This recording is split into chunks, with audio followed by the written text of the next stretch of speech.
I have been a Firewatch for 8 years. Well, had been. An incident involving myself in the previous summer has caused me to search for another profession.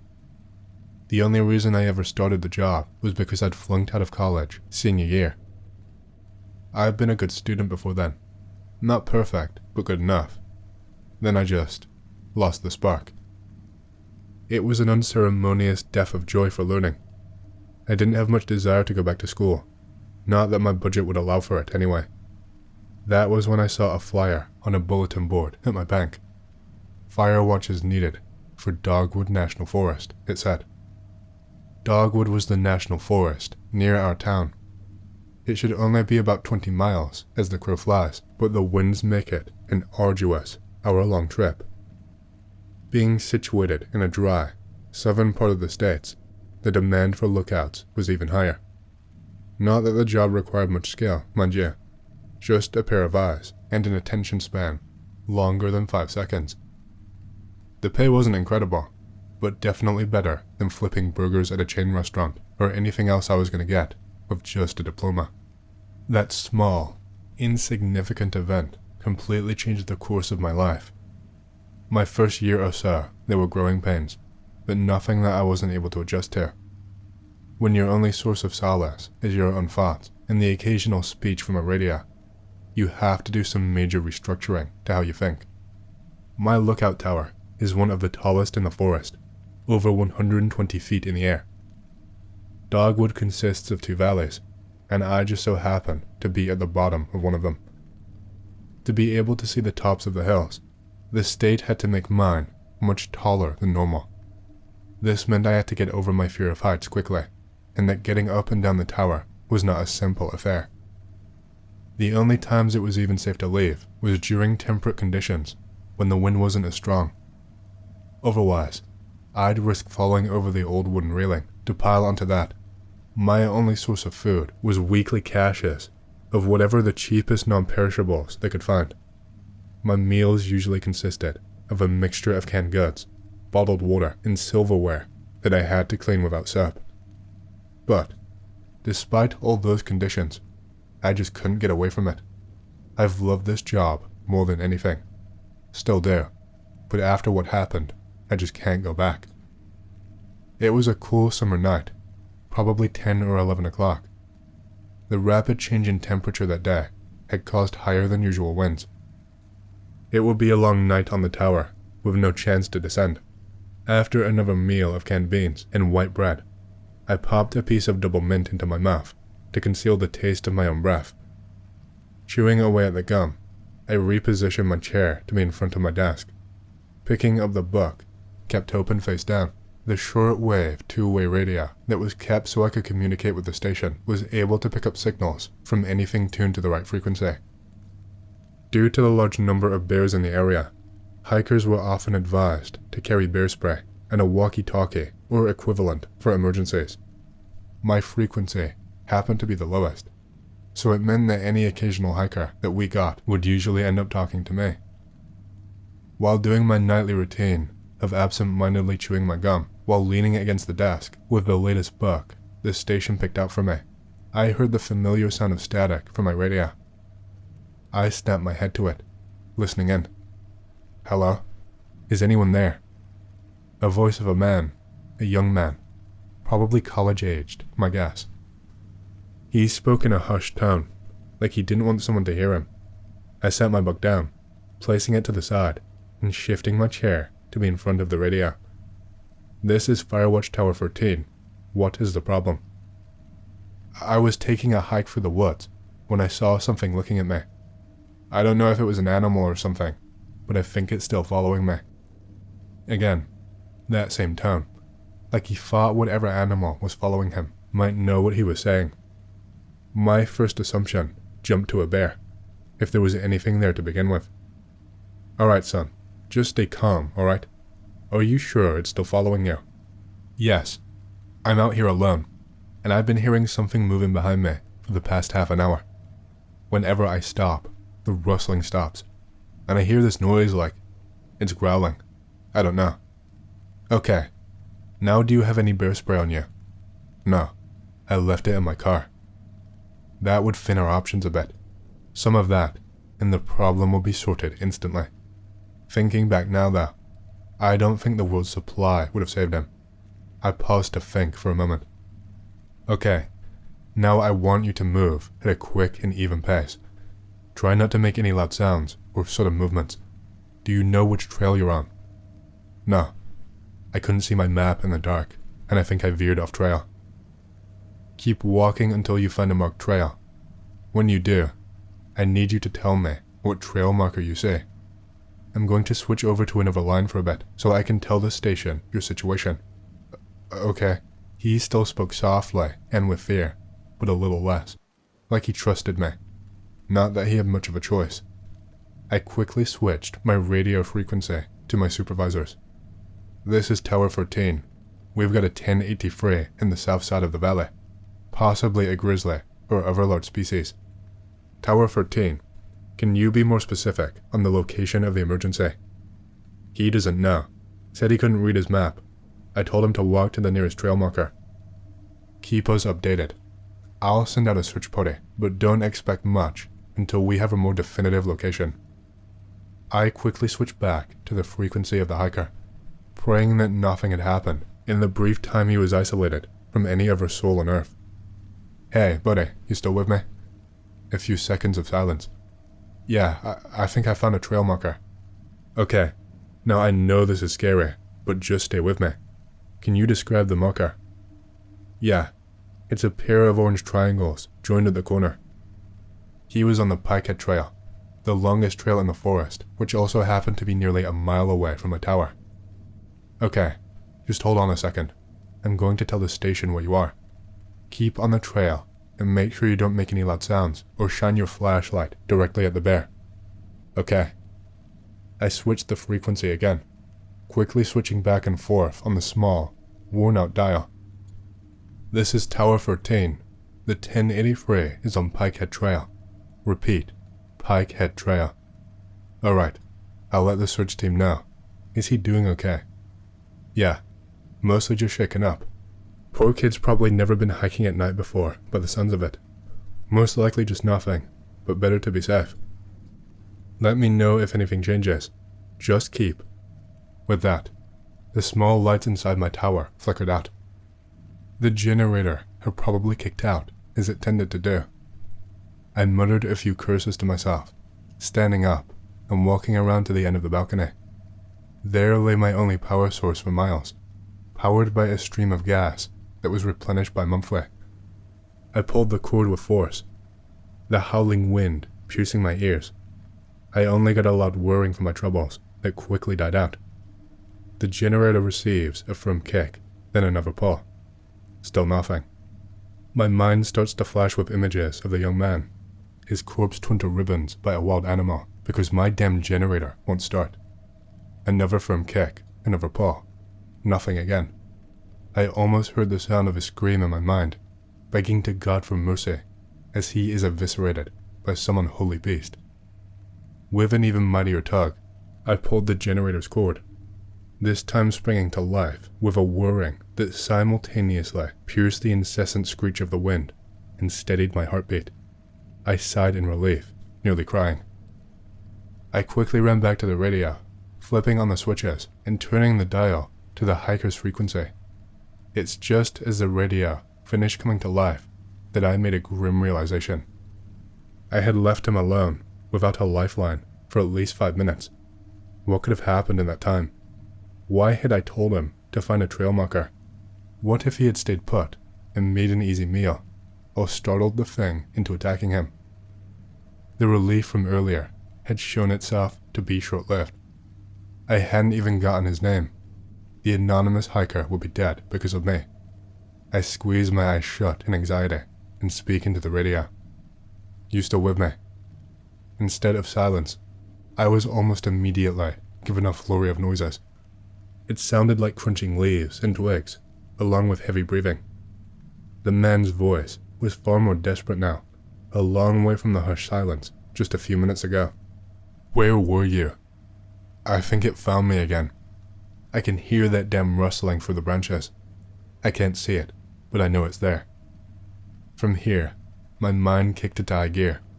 I needed a new solution, and fast. His location was changing so rapidly that the search team would never find him, and he didn't have much time if there was something predatory behind him. I'm gonna turn on my tower's floodlights. If you can see them, I want you to run in that direction. I have to warn you though, I don't have enough power to keep the lights and my radio on at the same time, so I won't be able to guide you. Okay, just get me the fuck out of here, please God. The pace of his running increased, his breath getting louder and more rapid. After his confirmation, I quickly ran up and moved to the large switch on the balcony's edge. After pulling the lever on, massive lights illuminated the ground below me with a loud click at least 50 feet into the tree line. I prayed that he might see them from wherever he was. The last thing I heard from the hiker was a hasty response, cut off by the power consumption of the lights. I see. All I could do now was hope.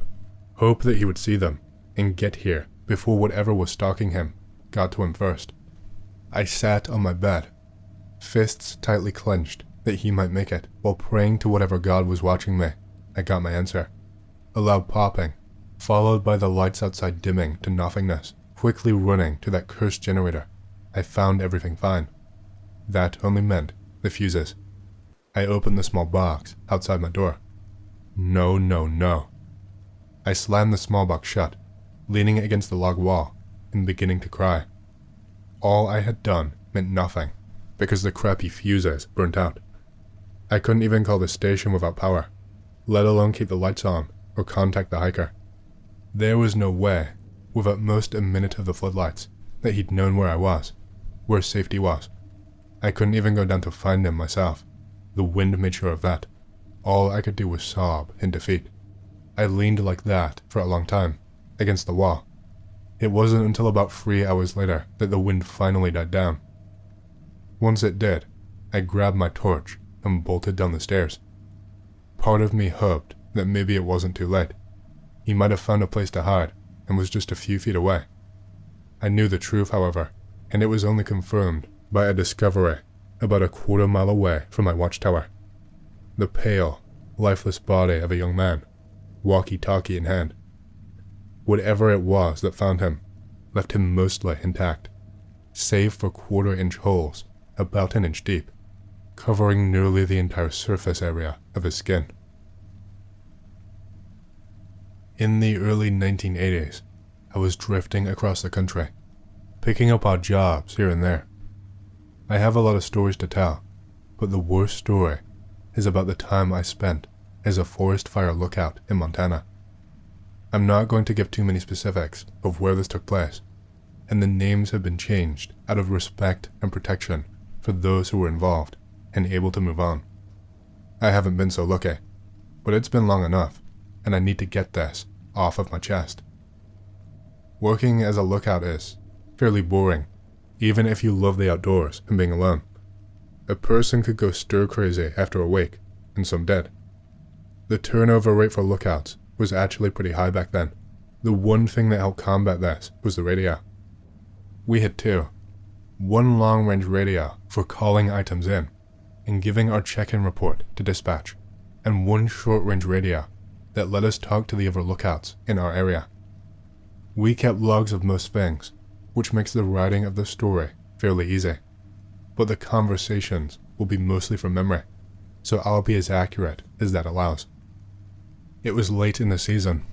The mornings were becoming chilly, and I woke with a sore throat. After making some tea on the stove, I started a fire in the heater and sat down to enjoy my view. I could see for miles and could just about make out another tower across the valley. Heavy fog played between the pines, which I hoped would burn off quickly, as it made picking out smoke a lot harder. "Hope you're not sleeping in again," the radio squawked. I reached over and picked it up. "Nah, I'm awake, Roy. Getting cold up here, though." "Yeah, it's gonna get worse too. Hope you brought some long johns. Should be able to survive another week. How's that ankle?" The radio played static as he blew out of breath. "Still hurts like a bitch, but I will survive. The trek for water is gonna suck something terrible though. I told you to call it in. You're gonna do more damage to it Roy had twisted his ankle the day before while making the walk to the outhouse.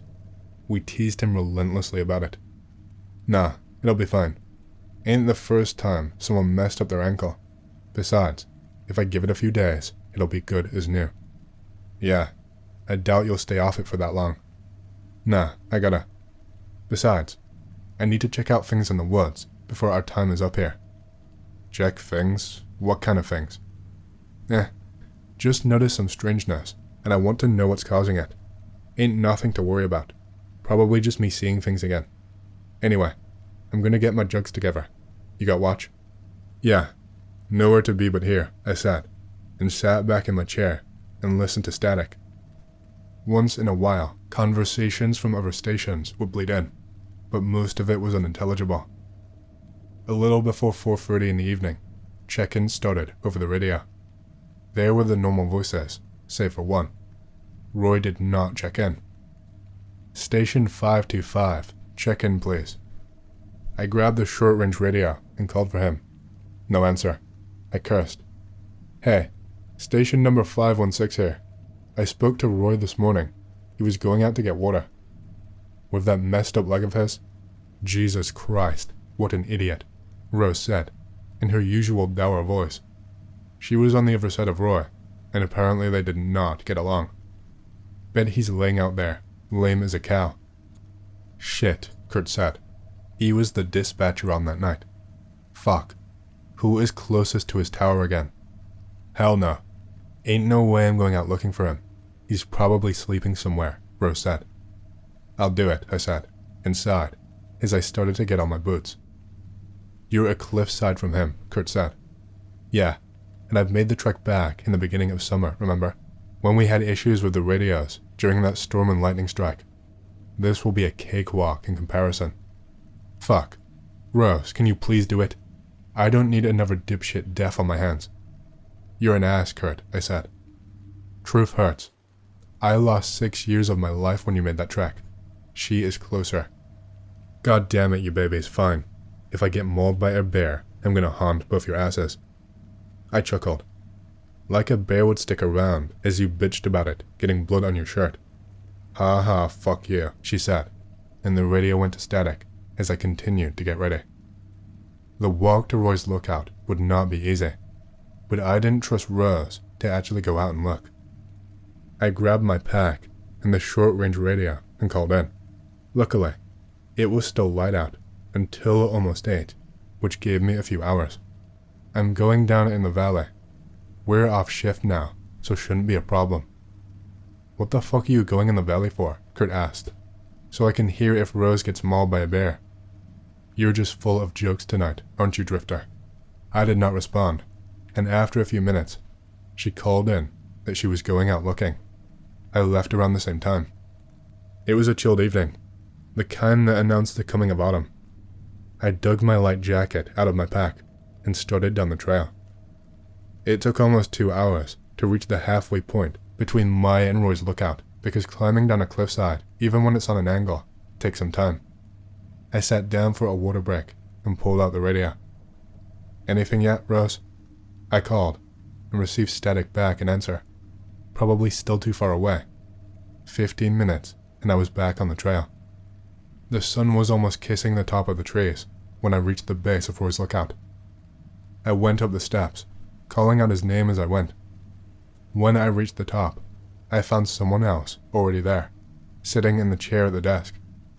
She was a slender woman with red hair tied in a dirty ponytail. The glare she gave me through the window told me exactly who she was. You just get here? I asked as I opened the door. The place was in shambles.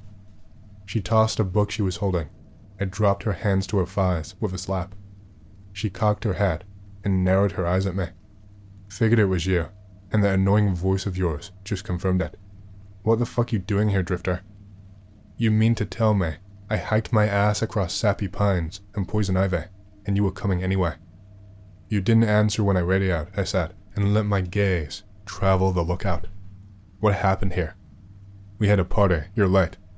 It was my turn to glare. I don't know. Shit was like this when I got here. He's a slob, no surprise there. Maybe, But this isn't because he's a slob. This place looks tossed. I went to the map in the center of the room and looked through the site of the Osborne like someone was looking for something. Like what? Not like there was anything important here. No, but this is strange, I said, and stepped away from the Osborne and motioned to it. Check out where he was looking last. She moved over and looked through the site, and then shrugged. He was looking toward my tower, so? Why? I don't know. Maybe he was gonna come visit or some shit. He kept... She broke off and shook her head. No, he ain't that stupid. What? Kept saying he saw lights in the woods by me. But I ain't ever seen any, and I was looking right where he told me to. He's gone nuts, man. Crazy train. So, what? You think he made the hike on a busted ankle over there? What kind of lights was he seeing? I don't know. She sat down on the bed. I don't know. He was getting antsy the last few nights. Kept saying he was going to check it out himself, since I wouldn't. I sat down at the desk and started to look through it. His radio is busted. What? I held up the broken receiver. Might be why he didn't call in. So what? We got some idiots out here. Wouldn't be the first time. Joe, remember him? He told me stories about Hicks coming out here and messing with the fire lookouts. She leaned back on the bed, but that was always the off-season. This is like... She paused and cursed. She brought up her hand. There was a smudge of red across her palm. What the fuck? What the fuck? She repeated as she staggered away from the bed. Why the fuck is there blood on the bed? I rushed over and lifted the covers. There were 3 rags, each stained red. I looked back at Rose, and she desperately tried to wipe it off on the floor, cursing the entire time. There wasn't that much. Could have easily come from a cut, or Roy was not being truthful about how badly he messed up his ankle. It's nothing. It's his goddamn blood. Probably gonna get AIDS or some shit. Fuck. She slapped her hand against the floor and dragged it across it again, leaving a long streak of red. Look, I'll go out and look for him. You head back before it gets dark, I said, and looked out the windows. The sky was mostly clear, with only clouds at the edge of the horizon. The moon would be bright enough to travel by. Nah, no way. If you get lost, I'm just gonna have to go looking again. I'd feel safer if you weren't following me, I said with a grin.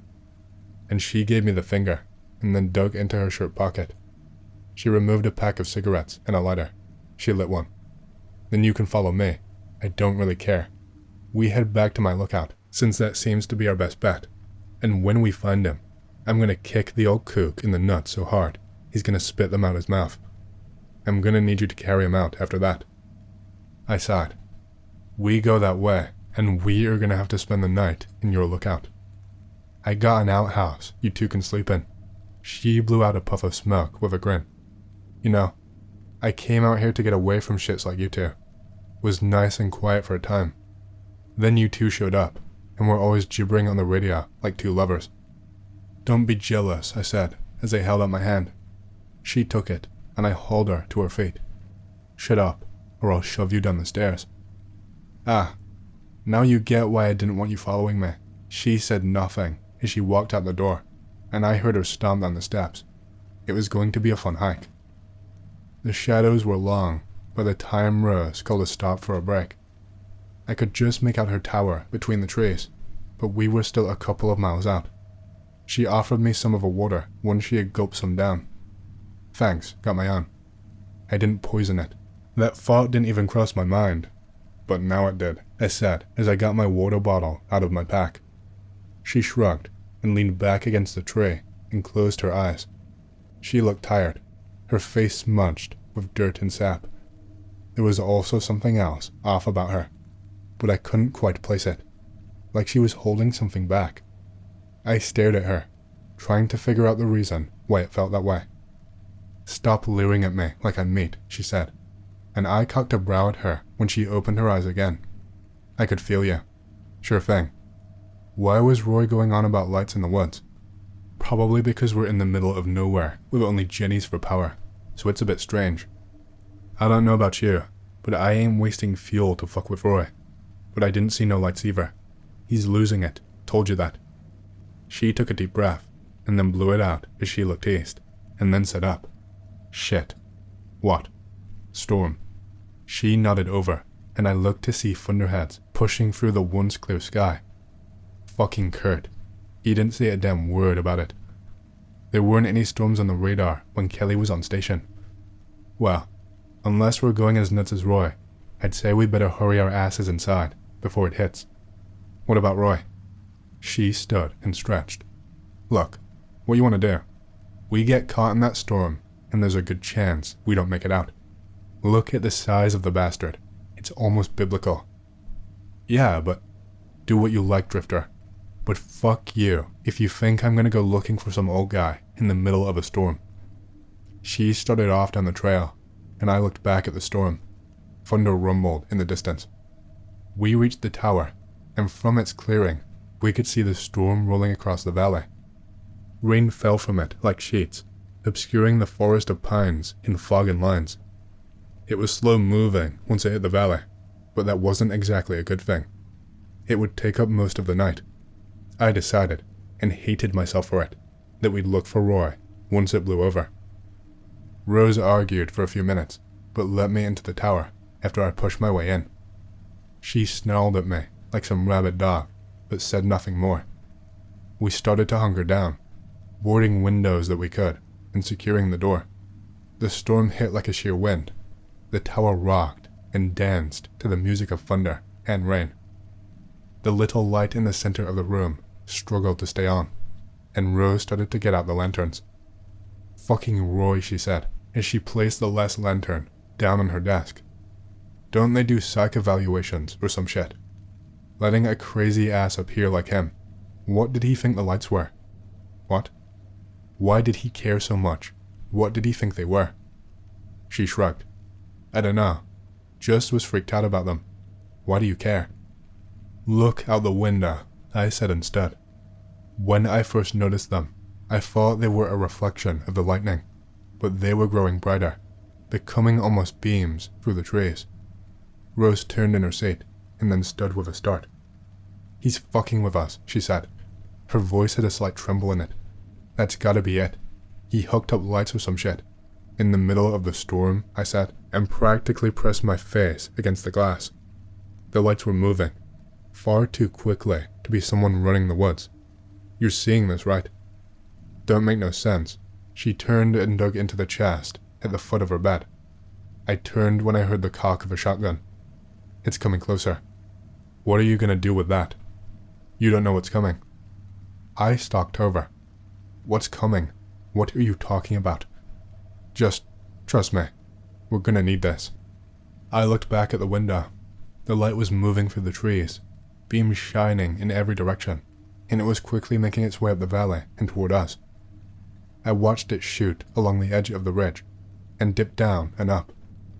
In a flash, it darted up the hill the lookout was on, a ball of light that practically blinded us. The tower rumbled harder than from any wind, and tossed us on our asses, and shook everything else to the floor. The shotgun in Rose's hand went off with a bang, and the light went out, leaving us in the darkness. I sat up with a start, and looked around in the dark. I couldn't make out anything, my eyes still trying to adjust. I reached back, and my hand landed on Rose's foot.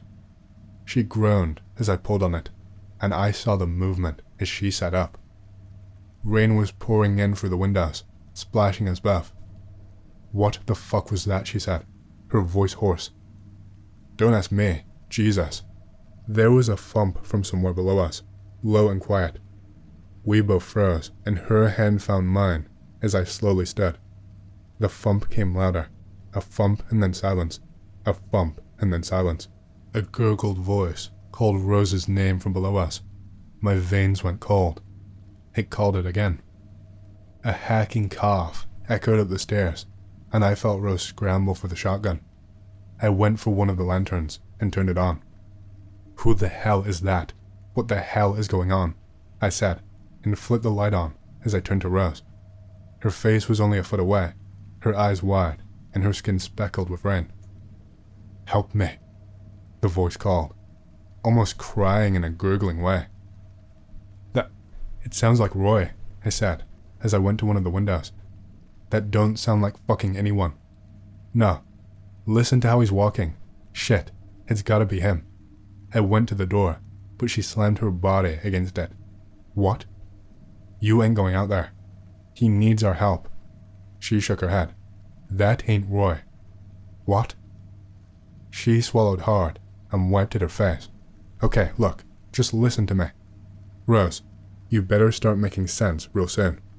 She shoved me back with the gun. I've seen this before. Seen what? 2 years ago, I was out here, and some idiot camper got lost. His friends said there were lights and shit in the woods the night he disappeared. We were pulled in to help look, and we found him. Still waiting for sense. She snarled. He weren't the same anymore. Barely alive. Tubes moved his blood. Eyes gouged out. He attacked the ranger that was with us. Tore her to shreds before we could do a thing. That ain't Roy down there.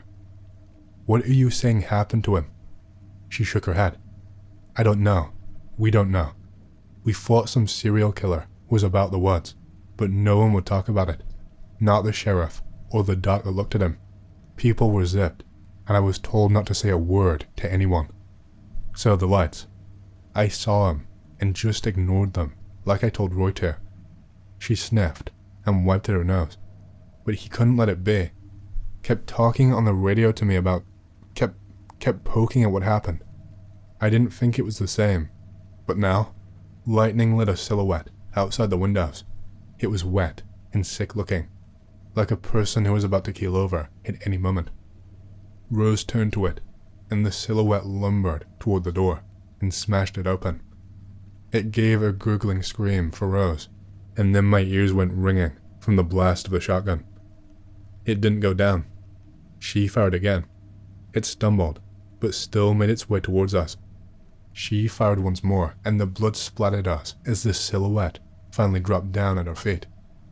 It was too dark to see much of anything, even with the lantern, but I saw the jacket the silhouette wore. I remembered it from when I first arrived at dispatch and met a gray-bearded man who was gearing up to head for his lookout. Roy. Morning found us both wide awake and staring at the body before us. It was almost like a horror show as the light crept through the windows, illuminating the floor and the body at our feet. It was Roy, but it wasn't Roy. Large tube. Things traveled down his neck, the ribs showing under the red and white skin. His jaw was slack, teeth missing, and his tongue was twice the normal size, sticking out almost like a dog's. His clothes were torn, rags basically, in most places. He was bald, and his beard was gone, shaved smooth. I couldn't take my eyes from him. Morning check-in. Let's hear it, guys and gals. You all alive after that storm? The radio squawked, and Rose and I looked at each other. It was Kelly. Station 516 and 532. Need a check-in from you big time. Kurt has been pissing his pants since last night. Give the lad a break. What do we tell them? She asked, and looked over to me, her eyes red and bruised. I mean, what do we? I don't know. Who told you not to tell anyone about the lights? Government types, I don't know. They just made me sign a bunch of papers and shit. Told me it was a serial killer working in the woods like we had thought, but I stood slowly and stepped over Roy's body. I tried not to step in his blood, but it covered the floor. I picked up the receiver after a deep breath, and after a deep breath, answered. This is Station 532. I'm here with Rose. Storm cut me off last night. Well, damn, kiddo. We thought you were lost too. Rose didn't try to shoot you when you came over. I laughed a little. It was forced. Nah, she's been a good host. Didn't even make me stay in the outhouse. Good to hear. You find anything about Roy? He didn't make it. Shit. Yeah. Storm hit before I could call it in. His body. I looked down at the corpse and shivered. It was a bear attack. Wasn't much left. You gotta be kidding me. Shit. Well, at least we got people here already to help. People? I asked and looked over to Rose. She sat up, the gun clutched to her chest. Yeah, Storm did a lot of damage last night. We got some government helpers here. They were wanting to head up to Roy's place as soon as they heard he was missing, but I wanted to get in touch with you two. Government? I said, my brain trying to keep up. Yeah, you know, like rangers and shit. They're heading your way now, so you two just sit tight, and once you show them where Roy is, we'll get you out of there. Sounds good, thanks. I put the radio down and looked at Rose, and then at the body. Fuck. They come here, and it's the same shit. I've seen it twice now. They ain't just gonna let me walk out. No way. It was a bear attack, I said and looked up. That ain't no bear, she said, as she got to her feet. It was a bear attack, and there was nothing left. I bent down, and started to drag Roy's body outside. I then tossed him over the rail. My stomach flipped at the sound his body made when it hit the ground. This won't work, Drifter. It's Sean, I said, and picked up my pack. My name, it's Sean. You don't have to come. I can handle it. No, how come? We spent the morning making a scene, scattering Roy's clothes in the forest. We burned his body and buried what was left. It took time, and when a group of men and women showed up at the head of the trail, Rose and I were wiped out at the bottom of the steps, sharing a cigarette. It was a bear attack. I showed them where, and while the more strict of those in the group seemed dubious, we were led out of the forest. They asked us about if we'd seen anything strange, any lights. We laughed, told them it was the middle of the forest. Where would lights come from? Rose and I have kept in touch over the years. She actually went back out a few times, but never saw the lights again. I've seen them twice now, but never met with anyone again.